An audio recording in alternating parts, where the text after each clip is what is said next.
I'm Lentswe Bhengu and I'm on a Stork country escape. Where you vote, I go. That's how I end up here at Rawdons for a taste of the country.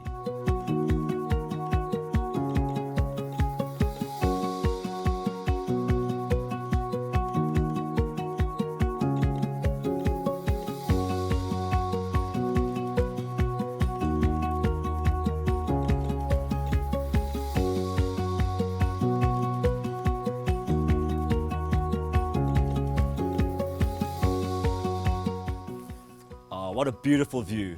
And that's what I call a taste of the country. I'm at Rawdons Hotel to recreate one of those special items on the menu, the Rawdons scones. I'll be using Stork Baking Margarine.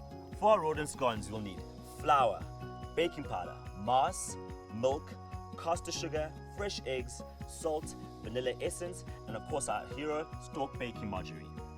The first step for our scones, we're going to sieve in our flour, baking powder, pinch of salt, and a Stork Baking Margarine.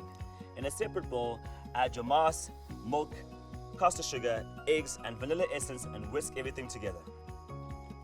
Add your wet to your dry ingredients and combine thoroughly. Roll out your dough and use a scone cutter to cut out your scones. And now you can pop them into a preheated oven where they'll bake for 50 to 20 minutes until they're golden brown. And there you have it, the famous Rawdons scones made with Stork Baking Margarine.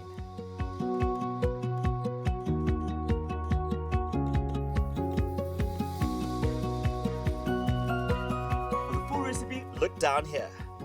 Follow Stork socials because next month we'll be in another Stork country escape. To where? I don't know. You choose where I go. See you guys soon.